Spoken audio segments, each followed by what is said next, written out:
is a Bramble Jam podcast. Hi, I'm Bran, and pour one up for Christmas, because I love the Christmas movies. I'm Dan, and Pour one up. pour one up for Christmas, because I despise the Christmas movies. I'm Alonzo, and the title is ironic, and this It's the Deck the Hallmark podcast. Oh! Deck the Hallmark, it's his podcast. Brandon and friends host this podcast. We hope you like this jolly podcast. Hello, everybody. do we need a designated board driver? Yeah. The title is ironic, got Bran. Yeah. I was like, Bran was thinking we were all on board with drinking. what side? This movie was a pro-drinking movie. Yeah, that was my These understanding. people aren't married at all. No. Mary, did you know? For those of you that did see it, the movie Drink and Be Merry, I don't think it'll come as a surprise to any of you that Alonzo brought this movie to my attention. Can you believe it? I had no clue what this movie was till I literally started watching it and immediately recognized Jefferson White from Yellowstone. Like immediately. He's in I Yellowstone. wondered about that. I saw that he was in that, and I figured He is saddled, no pun intended, with one of the worst plot lines in the history of that television program. Wow. And we, Justin Kirkland and I, when we did our, long forgotten Yellowstone podcast, Rest we in would peace, we would obviously. talk John about Dutton it must die. pretty regularly. We would talk about how mad we were about us giving more time to Jimmy, but it turns out it's not the actor's problem. It was not his fault. No, not his fault. Not his fault. Yeah. Alonzo, how are you? Mary, almost half missed to you. Yes, we're getting there. I'm okay. I'm having a summer cold, which is not great. Ugh. Nothing. which is- Christmas spirit can't help. One will hope. Is that why you wrote a Get Off My Lawn review about Disclosure Day? No, I was feeling 100% when I wrote the Get Off My Lawn review about Disclosure Day, and I stand by it. We were trying to give you an out, Alonzo. No. I'll tell you. More and more people are like, it's like this secret cabal of people texting me like, "Oh my God, I didn't like it either." Aren't you just ahead of your time, Alonzo? I'm just saying we're not crazy. We're I will maybe say the minority, this but we're about not that crazy. movie. That's not what this podcast is about. But when I finished the movie, which I did adore, I did feel like there were some legitimate things that would make people not like the movie when I left the theater. I did not feel that way about the opening sequence that you told Breakfast on Christy about. I didn't get that vibe at all that you clearly did. And I'm giving you a hard time, obviously. You hate Steven Spielberg and you hate Chris Nolan. You hate America's Greatest Entertainers. I get it. Hey, look, I will take a bullet for Spielberg's West Side Story, yeah. which is an unpopular take in many circles. It's my favorite movie musical I've ever seen in the theater. It's extraordinary. It's unbelievable. It's unbelievable. Yeah. Yeah, we actually got our own files to disclose that just say Alonzo's wrong. So I'm happy to do that here. Don't worry. Brands are written in crayon. I'll print his guaranteed Odyssey pan next to his Disclosure Day pan, and I'll get him framed is what I'll do. Look, I live in hope. I'm walking into the Odyssey being like, Nolan, you've dazzled me before. Let's bring that back. Only reason Let's not have another tedious example of navel gazing from you. This is the only reason I can make these jokes is because I know you're a professional who would never do this. You know that. Well, hopefully you two can come to a closer agreement on Drink and Be Merry. Only one way to find out. That's exactly right. Let's talk about it. It premiered at all sorts of film festivals in 2025, but they got the exclusive at the Brooklyn Film Festival, June 2nd, 2025. They got it first. Dadgummit. Smod Castle Film Festival a month later was like, wait, what? The Smodcastle Kevin Smith stuff? It is, yes. Smod Castle. Yeah. And it went a little something like this. Here's the song this time that you've been looking for. Chet is busy working at his bar, talking with a couple of regulars who are complaining about kids these days. Am I right? Chet is flipping the channels on the TV when he sees an episode of a TV show that was filmed at the bar, talking about how cool it was, how the lead, Dan, wanted to give him him a couple lines. That's right. Because he really Yeah. thought that he had promised back there, and he hasn't forgotten about it. The regulars, though, they're not impressed by this. A couple of women come into the bar. They are like, oh, slow night, huh? Well, we'll have a mojito. And he's like, can't do that. Yeah. No thanks. Don't have what I need.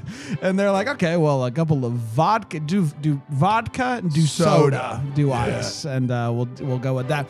Chet is pumped, though, because he has wanted to turn this bar around for a while. And he thinks that the key to do that is younger people in the bar. But the bar regulars, they're not making it easy on him. The ladies are named Maeve and Miranda. And while Miranda is in the restroom, Chet shoots his shot. Talking about Hallmark Christmas movies. Heck yeah. My guy. And surprisingly gets Maeve's number. They leave, and Chet ends up having quite the night of his own thanks to these regulars. It's a full-time job with these guys, you know what I mean? After shutting down for the night, Maeve ends up coming back, and she tells him, hey, I gave you a fake number, but I thought maybe we could keep talking. And they end up going back to his place, and the next morning, she starts looking around his room and is concerned, I guess. It reminds her of her high school boyfriend's bedroom. And she's like, I don't care, but most women would leave the minute that they see your room. He goes to sleep. He has a weird dream. He wakes up, and she's gone. Turns out she left a note letting him know that she was engaged, and this was a little bit of a whoopsie. To make matters worse, the other guy, the engagee. The fiance? Fiance. Yes. The engagee, as we call them. That's something that I'm pushing Common for. parlance here in America is engagee. Engagee. Thank you, Dan, and I appreciate that. Shows up and doesn't punch him. They just kind of talk for a while. He ends up getting pretty drunk. Chet goes home to spend Christmas with his mom, and she gives him a book about acting and encourages him to go for it. So he goes back to the bar to talk to the regulars and decides that he's not going to live life afraid anymore. I'm not You hear afraid that? anymore. Not afraid anymore. And the movie ends with him pouring one more beer, but this time walking away. Shocking. And that, my friends, was Drink and Be Merry. We did it. We did Wow, do. Let's there it take a break. We will come back and we will break this movie down some more here on Deck the Hallmark.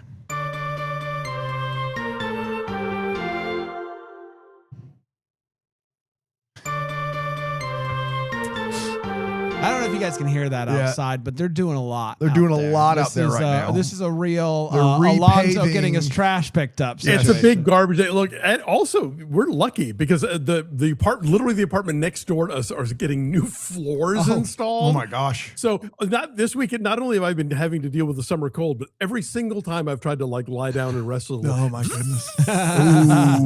Ooh. So you know, but you got to just take it as. And that's why you don't want to get on Spielberg's bad side. he will That's right. send Yeah, he'll the send the workers. workers. That truck does say Amblin on the It side. does say it's Amblin's floor services. Very suspicious. Ours is just the corporate park that we're in here. Yes. They're paving the parking lot. paving the parking lot. You know, it's a massive. Even though the parking lot was new. it was new. It was new, The but they're building was new, but they're paving it. paving the parking lot. And we got that notification last night. So there's that. Sometimes you got to They do it took again. all the trees and put them in a tree museum. You said it. All right, let's get to Pave our paradise. let's get to our thoughts. Let's. I got the reference. I Don't got it worry. too. Okay. Let's hot take it. Let's hot take it. Alonzo, what'd you think of Drink and Be Merry? I liked this quite a bit. You know, this is a shape of an indie film that we know pretty well. It's funny, Dan mentioned Kevin Smith earlier. Like he had access to a convenience store, you know, and he made Clerks. Clearly they had access to this bar and like, what can we do with this bar? And, you know, they get a lot out of the location, and I think they use it as a way to sort of give us this character who is sort of at a crossroads, who is kind of stalled out in life. You know, the fact that his childhood bedroom still looks like his childhood bedroom. You know, it's one thing to live with your mom. It's another thing to like not have taken down the stuff that you put on the wall when you were in high school. all of that I think is communicated really well. I think the performances are all really good. I was not familiar with Jefferson White before this, but I think he anchors the film really nicely. That's Siobhan Fallon Hogan as his mom from SNL, Men in Black, games, and Men in Black. Edgar, lots of stuff. Edgar suit. Yeah. Yes. I thought Griffin Newman, by the way, plays Tony. I don't know if you guys know. He is one of the hosts of the very popular Blank Check podcast. Oh, okay. And he was also Arthur, the sidekick in the live action version of The Tick. Wow, I didn't see that, but I do know the Blank Check podcast. Yeah. So anyway, I think a strong ensemble. It is not overplaying its hand. It is giving you enough Christmas stuff and talking about Christmas and using it as a way to bring these characters to a reckoning, which I think is a thing that you can do in these movies very often, where people are like, well, why does it have to be Christmas? And I think there is something about the Christmas season that, it's toward the end of the year. It's a time of reflection. It's a time of maybe seeing people you don't usually see and making decisions about your life. And all of that worked for me. So yeah, I think in a very low key way, this movie absolutely does what it sets out to do. I don't disagree, Alonso. I quite enjoyed this movie overall. I was intrigued by the love story angle of it. I don't know if you noticed, I like Hallmark Christmas movies. So that spoke to me immediately, but the bar itself was fantastic. Yeah. Decorated, lovely. The music throughout this movie was the perfect vibe for this. And the performances were fantastic. The regulars, specifically the two that are there to start the movie and end the movie, were hilarious and awesome. And his back and forth with them was great. And you feel this. It's something that I think everybody has ever has felt, this feeling of, I feel maybe stuck and there's a thing I want to do, but I can't do it. And they spend just the right amount of time kind of with that storyline, the acting, the fact that the show seems to always be on TV was funny. So yeah, this movie really worked for me. I really liked it. Dano? Yeah, I echo the sound of that echo. I really, really enjoyed this movie. It's kind of a minor chord. It's not like trying to do some major thing, but for its characters, it is major. And so for me, it really worked. I think the bar is a character.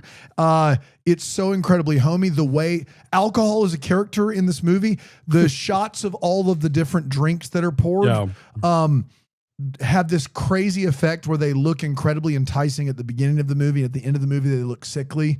And maybe that was just me, as he changes and as you see what happens. And, the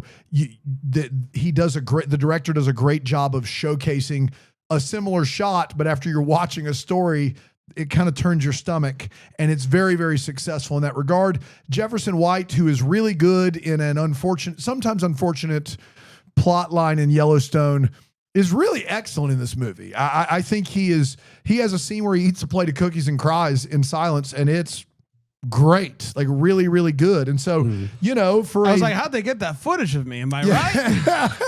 I kept waiting for him to throw up, and I was going to be like, oh, it's the brand story. It's puke face. I will say, unfortunately, unlike me, I wasn't able to get away from the you could hear it when I did it. Yep. They were able to stop recording or edit it out. And I wish. Yeah. I wish. I think that there's a lot to be said for, anyone in a stage of Arrested Development who is just kind of spinning and going through the motions and have a lot of things represented, in that process for this character, where the other characters have kind of gotten over the hump of that, but not in a good way. They've just basically rolled over and decided that it's not Arrested Development. It's just development development's gone. It's done. It's not happening. I'm not going to progress anymore. That's right. And so there's a little bit of symbolism of it being about something bigger, about how it's probably important that we all progress and look forward. I always laugh when people show me like clips of presidents from 30 or 40 years ago saying something that, one political party now thinks is still okay. And I'm like, yeah, that's what progressivism means. That's what it means to move forward. And so this movie, I think, if it ever gets bigger than the Jefferson White character and the guys that attend the bar, it is to tell you that it's very easy to just kind of go from Arrested Development to not trying to just, this is what it is. And I love that about the movie. And I think the performances are great. And I don't know if I'll watch it every year, but I think it's a great type of Christmas movie that we don't around here, Deck the Hallmark, don't see nearly enough of. So I was here for it. Let's get to the feels. This is where we talk about what in this movie gave us feels. I'll start with you, Alonzo. Yeah, Dave White was kind of walking in and out of the room. He goes, "Ooh, this is sad. I think I want to see this." Yes. Yeah. He may actually give it a whirl come December, which is, high praise indeed. I'm gonna put on my film critic hat for a second because Dan touched on something that I had forgotten about, but it's true. The way that the drinks do go from enticing to like sort of off-putting. There's a thing in film theory called the Kuleshov effect that dates back to like Russian silent cinema, and it's the idea that you could film somebody with a passive expression on their face. And what the experiment was, they had like somebody with a very neutral expression, and then they cut to a plate of food, and then back to the face, and then they cut to a child playing, and then back to the face, and then they cut to like a body in a coffin, and then back to the face. And people would ascribe emotions based on the thing that the face appeared next to, even though the face never moved. Yeah, that's awesome. So sometimes the thing itself doesn't change, but our context for it does, and that's why we look at it differently. And I think that this movie is doing that. This is a cinematic film, but at the same time, it is very theatrical. Like there's a lot of really good monologues in this movie. Yeah. The Tony's big monologue, which you think is going to be him coming in and starting a fight, and instead just sort of like acknowledging the disaster that is this relationship and that he's going to get married anyway. The guy who comes in and talks about like his sort of forbidden romance that he feels uncomfortable about. The mom at the end kind of giving him the pep talk that he needs, like just moments like that. And I think in a film like this, it could very easily sort of grind to a halt while the actor does their thing. Yeah. But it all feels integrated into this story, into this very sort of small, granular kind of, 48-hour, 24-hour, whatever, how long period this is for these characters. And yeah, I think that it carries that stuff off really effectively. Of course, I felt a bit of a kinship with Chet when he brought up Hallmark Christmas movies. Something that we don't get. I don't know if we've ever seen. I'm sure we've seen it a couple times. They're occasionally referenced. Somebody but not like mentioning by name Hallmark Christmas movies is always a fun treat, and really enjoyed that conversation. But also, Alonzo, you and I, we both share an affinity of like a slow TV, like this, like just vibe centric thing that you can put on your screen. And at the end of this movie, we have this shot looking up at the bar. Lights are all over the place. It's a Wonderful Life is on, but you can't hear the movie. Music is just playing over top of it. And that is all that I want. I just want like that vibe. Yeah. I want like hours of it. Put it on my TV. Get me in the Christmas feels. Like that was beautiful. It was beautifully shot, but also it just felt great.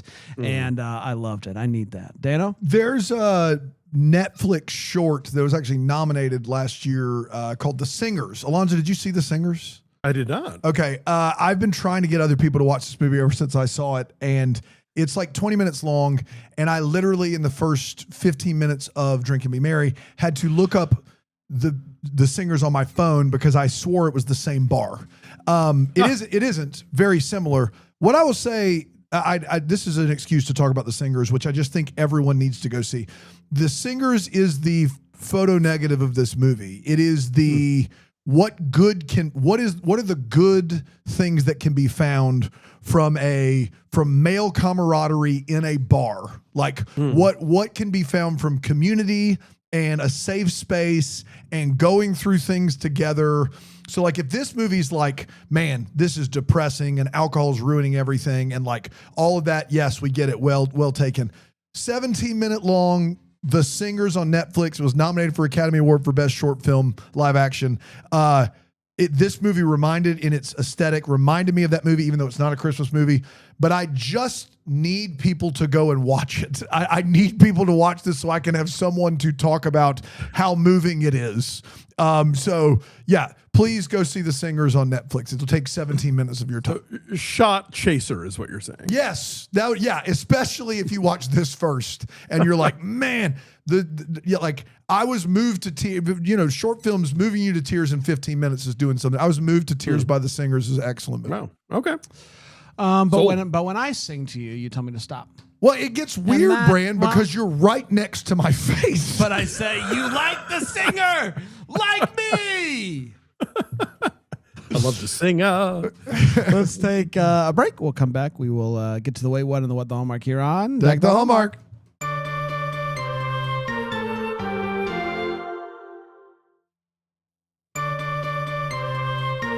We're back. Hi, everybody. Welcome back. We're talking about Drink and Be Merry today. Let's get to the Wait What's, where we're talking about what in this crazy, wacky flick made us go, wait, what? I'll start with you, Alonzo. Yeah, not a ton for this one. Yeah. There was one moment where I thought that the bar TV was showing It's a Wonderful Life out of order, but it is entirely possible they just changed channels and it was on another channel. Yeah. Because that was certainly what my childhood was. When that movie was in full public domain, you could just show it any old place. This is the thing that, Bran, you left out of the synopsis, where after Maeve gives him her number, which turns out to be fake, she goes to the restroom and Miranda comes out and Miranda tells him, do yourself a favor, throw that number away. Right. You don't want any part of this. She doesn't want any part of this.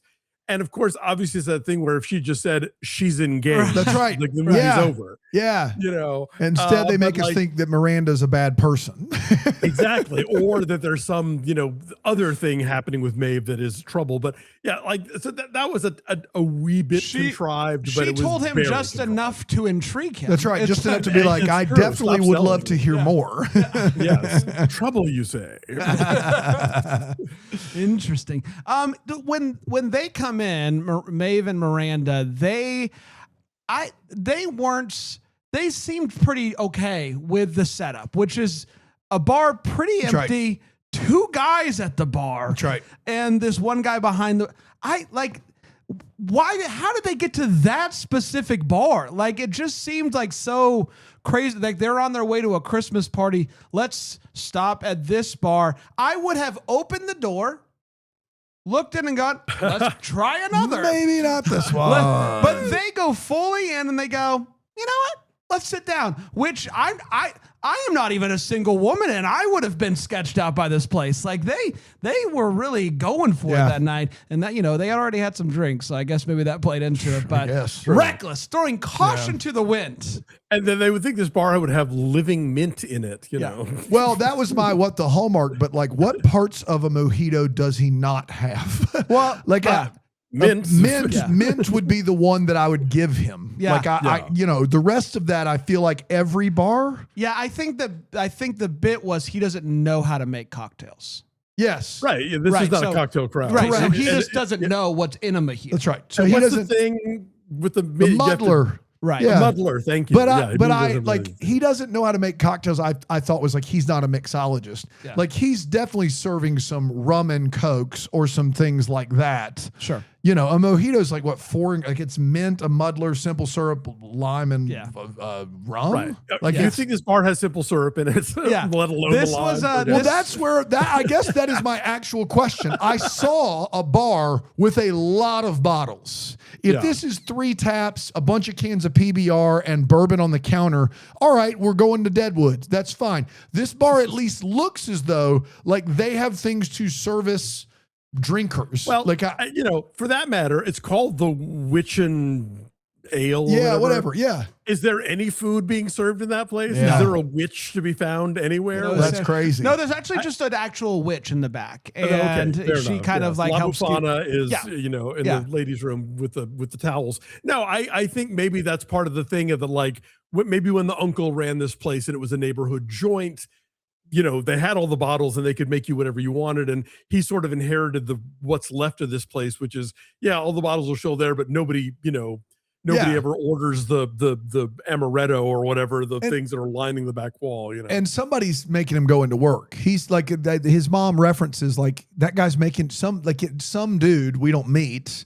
Right. Is actually in charge of it ahead of him, and he's making him work Christmas Eve and Christmas Day. Right. I don't remember. I don't know who that is. That was I my. think maybe the uncle is like retired. but Okay, alive okay, or I got something. you. Yeah, Yeah, Chet is like my understanding was Chet's basically running the place, but he still kind of has to Middle play management by, still. play by Yeah, like this is yeah. what they've always done. Got to play by the rules. Yeah. Dana. My only other one is that I appreciate how hard they went on look at Chet's bedroom.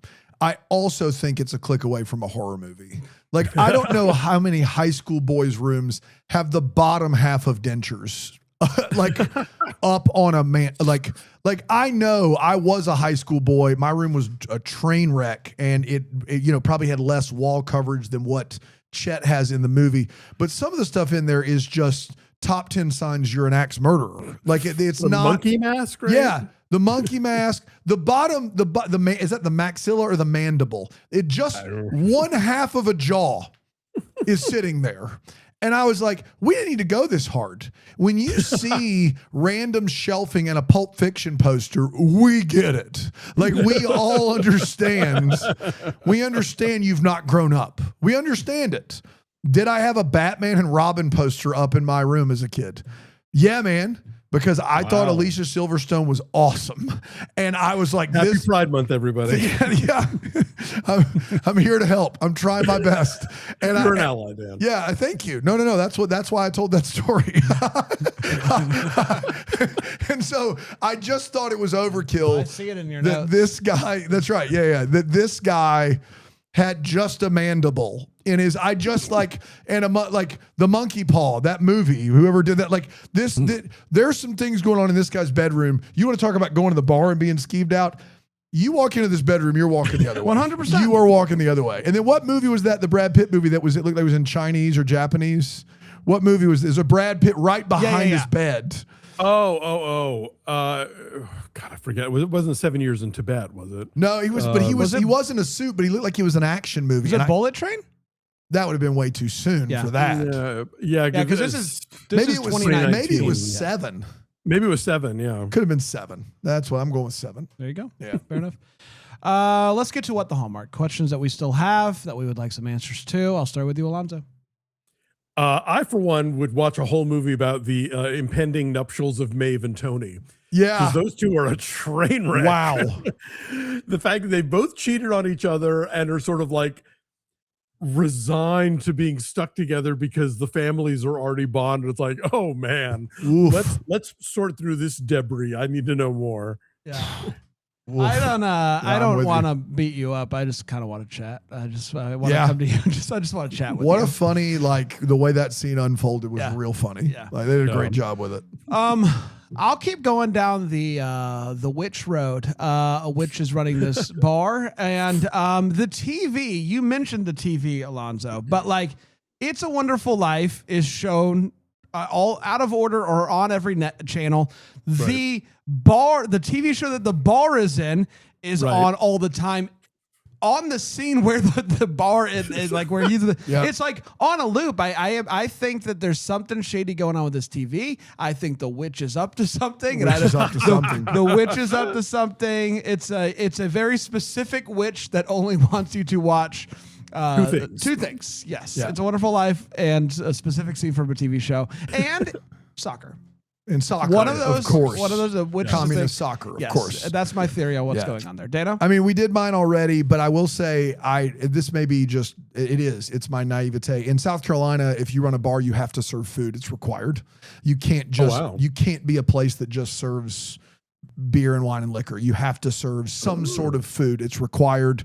I don't know if they think that that's like just more moral. I don't know, but like that's the rule. You won't get Now, as drunk are we if you're talking eating. like big jar of pickled eggs on the Well, counter? they'll Does do that a count? lot of like breweries would have a handhelds menu, and it would literally be like there are 4 options, and it's like pretzels, and it's like it's very, very basic, but it has to meet a certain criteria of food is being made in the facility. Yeah, basic. Okay. So like you have to be heating up a pretzel or whatever. And so like I guess So a rack of like golden flake potato chips will not do. no, you have to have a kitchen. You have to have an actual. Did you know this? I did not know Yeah, this. I'm you have to trying have- to, yeah. So like you when got me breweries, thinking. when breweries started to do tastings, and it was a bit like South Carolina still had mini bottles and no free pour 20 years ago. So like we had blue laws where you couldn't do anything. Like South Carolina's just so behind the times, but when breweries started to become a really big thing, they would give tours, and in South Carolina, you couldn't do tasting. And so what happened was breweries started to have a place where you could sit and do tastings, and they had to offer you a little menu, this tiny little, and they were just basic like toast points with pimento cheese and and so But you don't have to eat to order drinks though, right? No, you do not. They just have to offer it. You have to offer it. That's right. And so I guess a lot of bars in New York don't offer food of any kind. I guess I don't know. Yeah, no. This is all new, a new concept to me. I think in a lot of places in the country you can just serve alcohol, and that's perfectly fine. Yeah, do your thing, man. It's unbelievable. How do they sleep at night? Have they read the Bible where there's always alcohol and food together? That's right. Well, you gotta have something to soak it up, Dan. Yeah, you gotta soak it up. But I mean, when I was 23, you could not go anywhere in South Carolina to a bar and get someone to grab a full size whiskey and pour you. It was all if you wanted a shot of whiskey, you had to have a whole mini bottle, which was more than a shot. That. Isn't that crazy? And then the mini bottle, it's not a union, but the mini bottle lobbyists fought and paid money to South Carolina lawmakers to keep free pour out of our bars. Of course they did. Yeah. In the same way that Southwest Airlines single-handedly made sure that there would never be a Dallas to Houston train line. Yeah, it was. I remember being at a restaurant being out of college right by the University of South Carolina and having the mini bar league take over the restaurant as their meeting place to talk about their next steps as to how to make sure that we kept mini bottles. And I'm like, this is the dumbest thing I've ever heard. It's so stupid. What are they going to take from us next? Hotel refrigerators? Unbelievable. Well, we did it, everybody. Congratulations to us. Next week, we're heading from the bar to a different bar. It's Nashville. Yeah. We're heading to Nashville. Raising the bar. We're raising the bar. Yeah. We're heading to Nashville for Music City Mistletoe. All right. Okay. So we'll see what that's all about. Come on back for that. It's going to be fun, I hope. Until then, remember the first to wish you a Merry Christmas. Deck the Hallmark is a Bramble Jam podcast produced by Brandon Gray. And that Greenville, South Carolina for more information on the show. You can go to deckthehallmark.com or follow us on the socials at Deck the Hallmark. Leave us a 5-star rating and review. Helps others find the show. And to help to support the show financially, you head over to bramblejamplus.com. Find the best corner of the internet. Ad-free podcasting, live video watch-alongs, movie chats, and so much more. That's bramblejamplus.com. That was nice. Thanks, man. Really in a rhythm right now.